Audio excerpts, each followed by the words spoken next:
Present-day popular belief often reduces the South African War, also known as the Anglo-Boer War of 1899 to 1902, between Britain and the two Boer Republics of the Transvaal and the Orange Free State, as a mere footnote in British imperial history. However, this war was the largest and most expensive war in which the British Empire engaged between the Napoleonic Wars and World War I, involving about 448,000 British troops and spending about £200 million in the process. But even more costly was the more than 80,000 lives lost during the hostilities, the majority being white and black women and children in concentration and labour camps. The War Museum in Bloemfontein, South Africa has already covered numerous aspects of this war through its publications and video productions. One of our recent projects in this regard has been the publication of the book, Conflict in a Distant Land, Foreign Involvement in the South African War of 1899 to 1902. In addition, we have also produced this video to introduce the lesser-known topic of foreign involvement in the war to a wider audience. In order to contextualize the role of foreign volunteers, it is necessary to take note of the causes of the war, the development of the hostilities, and the international sympathy for the Boers, which prevailed at the time.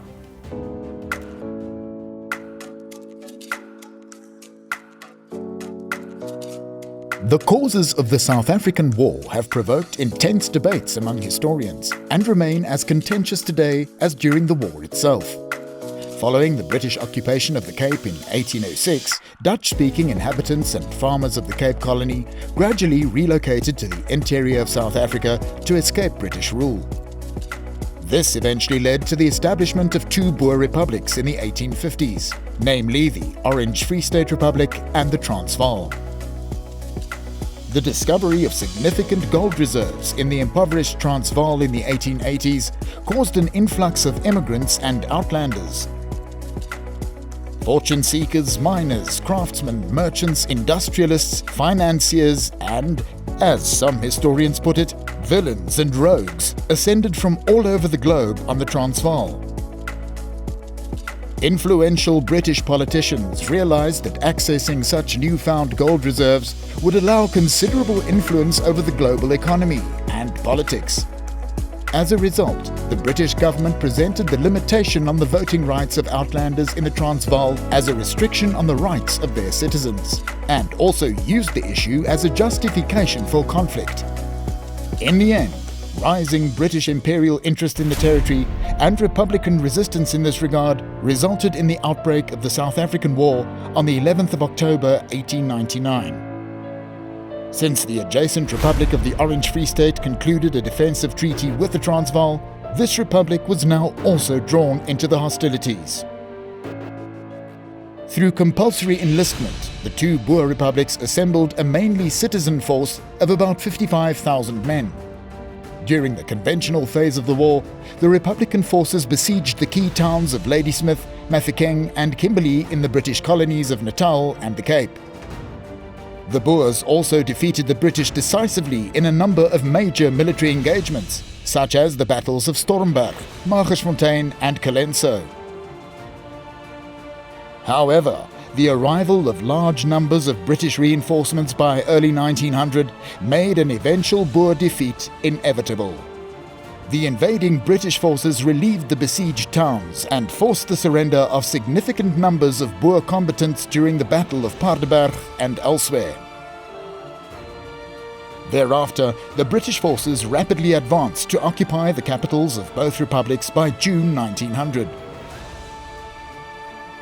Paul Kruger, president of the Transvaal, evaded capture and went into self-imposed exile to Europe, where he was unsuccessful in his attempt to incite military intervention by European governments. By the end of 1900, the war entered a guerrilla phase. The remaining Boers in the veldt held British troops at bay, using successful hit-and-run tactics. Fighting continued until the Boer leadership finally accepted the loss of their independence with the signing of the Peace Treaty of Vereniging in May 1902. Though ravaging in a far-off subcontinent of Africa, the South African War was to many not a remote, negligible and isolated military engagement. It demanded attention and nurtured sentiments all over the world, as the following citations confirm. I am wholly preoccupied with the war between England and the Transvaal. Every day I read the newspapers from the first to the last line. I wish all possible success to those poor Boer people in this unequal and unjust war. Emperor Nicholas II, Tsar of the Russian Empire. The cause of the Boers is the cause of all small nations who seek to live free under the sun. George Clemenceau, French statesman. These Boer commandos are ably demonstrating what determined opponents of European imperialism can achieve. Sun Yat-sen, Chinese nationalist. This war is making a mockery of Christian civilization. Mark Twain, American writer. Every victory of the Boers is dear to me. I love them because they fight for the most sacred of all things, liberty. Leo Tolstoy, Russian novelist. International sympathy for the Boer cause during the South African War was widespread and surprisingly strong, even though Britain was the world's most powerful empire at the time.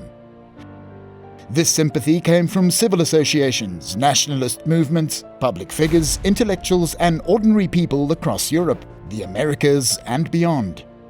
The rise of newspapers as mass media in the 19th century made the South African War the most publicized war waged outside Europe, which also assisted in fueling pro-Boer sentiments.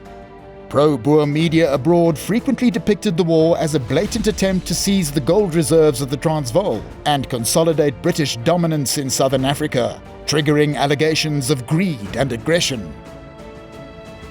Moreover, the Boers were often idealized in the media as a small agrarian republic, defending its independence against a massive imperial power.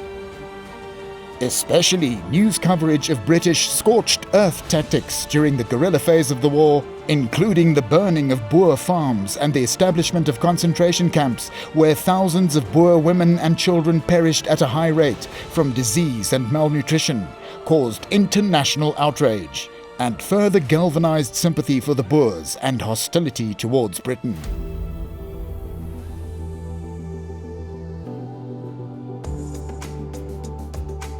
Though relatively small in number, but of significant symbolic value in demonstrating the international solidarity with the Boer cause, was the active participation of foreign volunteers in the battles of the South African War. In total, about 3,000 local foreign immigrants and volunteers from abroad took up arms against the Imperial British forces. These volunteers, their countries of origin and their estimated numbers include the Netherlands and Belgium, 800, Germany, 600, Ireland, 400, the United States of America, about 60 Americans and about 300 Irish Americans, France, 400, Scandinavia, including Sweden, Denmark, Finland and Norway, 300, Russia, 250, Italy, 200, Switzerland, 75, Greece, 60, Austria-Hungary, 35. A limited number of volunteers from the present-day Bosnia, Croatia, Poland, Bulgaria, Chile, Brazil, Portugal and Scotland likewise participated on the Boer side in the hostilities. Volunteers from abroad had to cover their own expenses in travelling to the Transvaal, and predominantly consisted of aristocrats, military officers and upper-class professionals, such as engineers, lawyers, teachers, government officials, as well as ordinary patriotic citizens. Volunteers participated in almost all the significant battles of the war, either as members of designated foreign units or as individuals absorbed into Boer commandos. It is estimated that about 300 to 500 foreign volunteers lost their lives in the conflict. Numerous sources confirm the bravery and meaningful contribution of many of these foreign volunteers during the war. When captured, foreign volunteers were also incarcerated together with members of the Boer forces in overseas prisoner of war camps on the island of St. Helena, Ceylon, now known as Sri Lanka, Bermuda and India. The stories of three notable characters amongst the ranks of the foreign volunteers will now be narrated.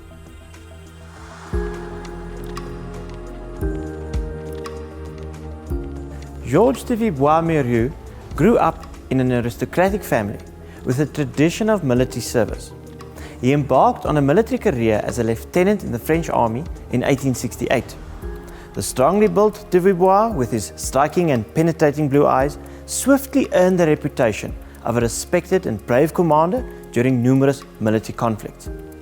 And after taking discharge from the French army in 1896, de Villebois wrote many nationalist essays promoting small nation resistance against British imperialism, a deeply rooted conviction that prompted him to support the Boer cause when war broke out. Since his wife died after a single year of marriage, de Villebois left their teenage daughter, Simone, in the care of his brother in France and departed for the Transvaal in late 1899. De Villebois offered his expertise to the Transvaal government and was appointed as a military advisor. However, his idealized and aristocratic notions of warfare were out of place in the harsh and brutal realities of the Boer War. Born and bred in a strict European military tradition, he was soon disillusioned by the Boers' inadequate military strategies and lack of discipline. In addition, the Boer leadership often ignored his advice, leading, for example, to the devastating Boer defeat at the Battle of Paardeberg. Nonetheless, as a devout Catholic and deeply principled man, de Villebois carried himself with dignity, respectfulness, and impeccable manners, qualities that made him popular with the Boer leaders and fellow foreign volunteers alike. De Villebois was the first of only 2 foreign volunteers to be given the honorary rank of Vechtgeneraal or combat general by the Boer leadership in recognition of his seniority and foreign military credentials. He was also granted command of a legion of foreign volunteers from France, Belgium, the Netherlands, Germany, America, and Russia. And on 5 April 1900, de Villebois and about 70 of his men were surrounded on a small hill near Boshoff in the Orange Free State by a much larger British force of about 2,000 troops. Despite being hopelessly outnumbered and under accurate artillery and machine gun fire, the hard-headed de Villebois refused to abandon his position or surrender, declaring it would dishonor France and his legion. He was also hoping that an impending thunderstorm would rescue him from his desperate situation. But not a drop of rain fell. Only the continuous rain of British artillery shells and bullets. A 3-hour battle ensued, during which de Villebois calmly commanded his men until he himself was mortally wounded by shrapnel. Minutes after his death, the anticipated storm broke, but it was too late to deliver the Frenchman. The British military acknowledged the gallantry of de Villebois in making his last stand. At dusk on the following day, the British troops and officers buried de Villebois under a full moon with full military honours in the Dutch churchyard in Boshoff. News of de Villebois' death reverberated throughout France. He was hailed in French newspapers as a heroic martyr and a symbol of international support for the Boers. A mass in his honour at the Notre Dame Cathedral in Paris attracted 10,000 people, and a statue in memory of de Villebois was also erected in Nantes. 2 months after the death of de Villebois, Lieutenant General Paul Methuen, commander of the British troops involved, wrote a letter of condolence to the 16-year-old Simone in France. He included a photograph of the marble tombstone he had erected over her father's grave, and for which he had paid himself. He also wrote, "We regret the death of an accomplished and gallant soldier and gentleman, but he preferred death to becoming a prisoner."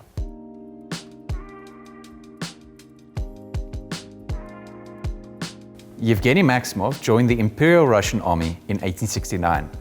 In 1875, he attempted to commit suicide, allegedly due to his fiancée being unfaithful to him. As a result, he was dishonorably discharged from the army as the Russian military authorities regarded him as an unstable coward, not fit for military duty.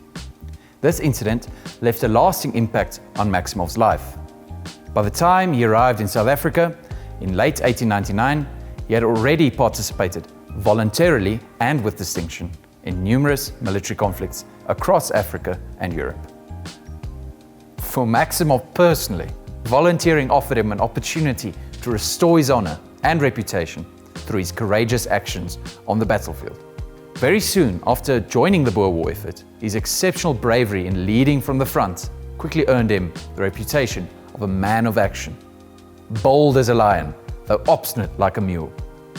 In addition, his extraordinary horsemanship and marksmanship, larger-than-life charisma, combat experience, and fluency in military matters propelled him into positions of influence as he earned the respect of the Boer leaders, including Presidents Paul Kruger of the Transvaal and Martina Steyn from the Free State. At the Battle of Magersfontein in December 1899, a body of foreign volunteers was placed under the command of Maximov. During this battle, the Boer forces inflicted a major defeat on the British, but also suffered heavy losses. After the battle, criticism on his leadership from both Boer and foreign officers left Maximov isolated and humiliated. He became deeply depressed. Reports suggest that Maximov, in a fit of despair, attempted to shoot himself. His suicide attempt and subsequent behavior damaged his standing amongst both the Boers and the foreign volunteers. From there onwards, some historians conclude that Maximov displayed signs of psychological instability and suicidal recklessness in deliberately exposing himself to danger on the battlefield. However, one of Maximov's most notable achievements after the death of Duvibois was his command of specifically the Hollander Corps, which he turned into a very efficient fighting unit. In doing so, he demonstrated exceptional discipline and courage. In April 1900, Maximov led the Hollander Corps in an encounter with the Gordon Highlanders at Tabanshu in the Orange Free State. An illustration of his ferocious hand-to-hand struggle with British captain Ernest Towers during this military engagement covered the front pages of newspapers all over Britain and Europe. In the process, Maximov suffered serious injuries, including a splintered shoulder and a damaged skull. Back in Pretoria, the wounded Maximov received a hero's welcome and was also elected as a combat general, making him the second only foreigner after Duvibois to be honored in such a way. But he never had the opportunity to lead as a general during the war. Upon the fall of the Boer capital cities, Maximov returned to Russia in May 1900, as his wounds rendered him unfit for military service. With the outbreak of the Russian-Japanese War in 1904, Maximov applied and was permitted to rejoin the Imperial Russian Army. According to his wife Maria, she was convinced that her husband had gone back to war with only one purpose in mind: getting himself killed in action. Maximov achieved this objective on the 14th of October 1904 in the Battle of Shaho. In his death, Maximov was able to regain his honor and reputation that he had lost in the Imperial Russian Army many years ago. Due to his bravery and eventual death in the Russian-Japanese War, the Russian military authorities now regarded him as a war hero.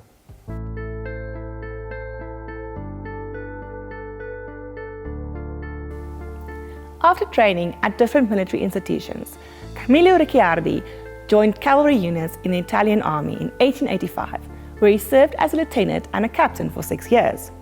After resigning from the army, his adventurous spirit led him to participate in colonial conflicts in Africa, Asia, and the Americas.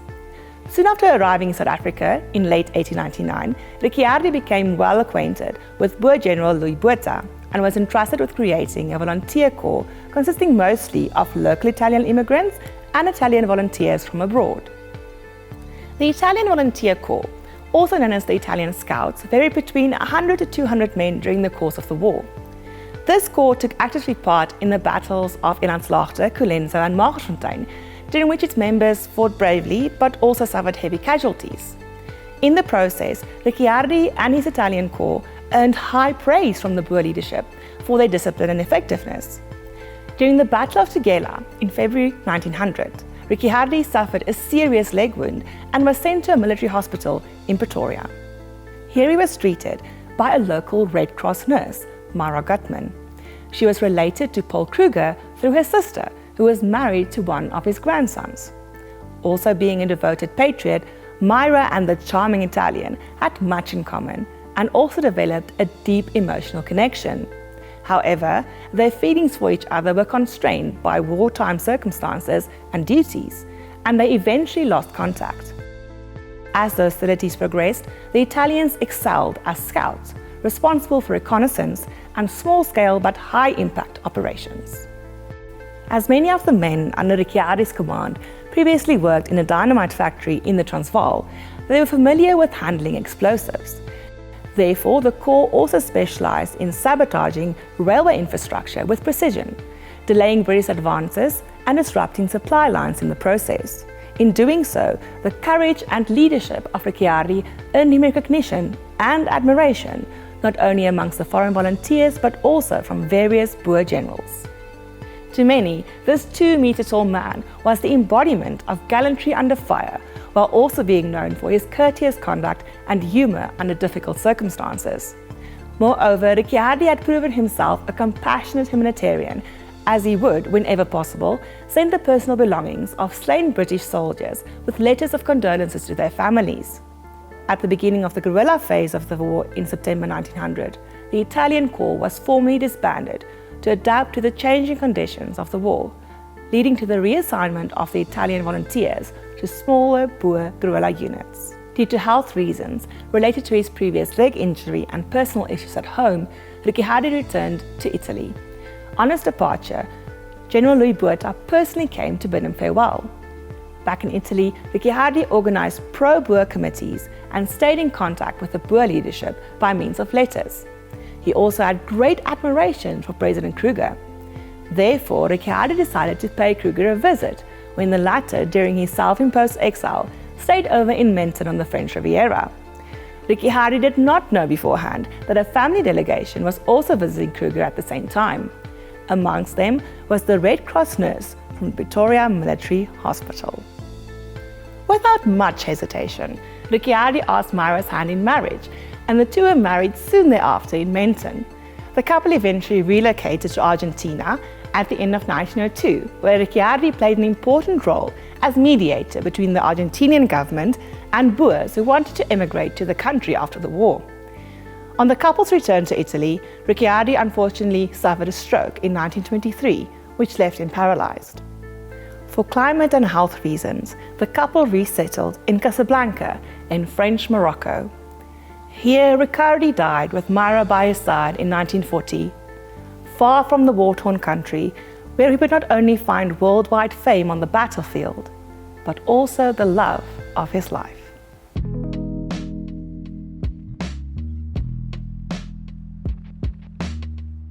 Apart from their noteworthy involvement in the Boer War effort on the battlefields, many foreign volunteers also provided non-combatant aid in the form of ambulance services and the establishment of hospitals under the auspices of the International Red Cross.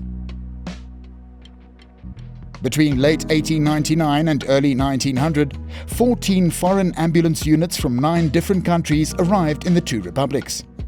These ambulance units from the Netherlands, Belgium, Germany, America, France, Ireland, Switzerland, Scandinavia and Britain stepped in to provide medical support when the sheer magnitude of injuries and casualties on the battlefield overwhelmed the limited capacity of the Republican medical facilities. Such ambulance units consisted of volunteering doctors, nurses and medical assistants with modern medical equipment and the necessary supplies to provide immediate care in the field and hospitalization services afterwards. Following the end of the conventional phase of the war, most international ambulance units returned to their countries of origin. However, some doctors and male nurses remained in the field throughout the guerrilla phase. Through their selfless humanitarian aid, these foreign volunteers in the ambulance units provided crucial medical services not only in nursing the Boers, but also the British.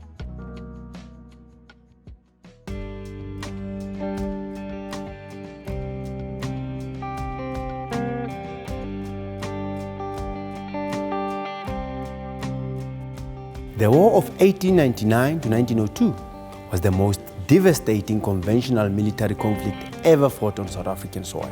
The hostilities had a profound effect on the post-war relationship between many Afrikaners and members of black communities in South Africa. During the war, about 100,000 black South Africans took up employment with the British Army. This involvement was not only motivated by securing much-needed income to survive, but also the futile hope of attaining improved political rights after the war. Moreover, at least 30,000 black men were armed by the British military during the guerrilla phase of the conflict to actively support the imperial war effort. In nationalist Afrikaner circles, this support to the British by black people was interpreted as siding with the enemy, causing intensified discrimination, political oppression, and land dispossession. However, the willingness of the majority of moderate Afrikaners to eventually support the abolishment of apartheid in the 1990s and embrace a diverse South Africa for all provided a renewed opportunity to re-acknowledge and reassess the deeply rooted historical connection between the former Boer Republics and the international community. Since its establishment in 1931, the War Museum in Bloemfontein gradually assembled a diverse collection of items related to the South African War. This vast collection also includes specific items depicting foreign involvement in the war. Some of these items include Mauser rifles and pistols of German origin which were used in the war. In addition, a medical instrument holder of the Dutch Red Cross ambulance unit and a hat worn by a certain nurse Boer of the same unit are on display. This compass belonged to French General Georges de Villebois-Mareuil, who commanded the Foreign Legion from March 1900 until he was killed in action in April 1900. By conserving and exhibiting such items, the War Museum actively recalls and commemorates the valued contribution of foreign volunteers during the South African War.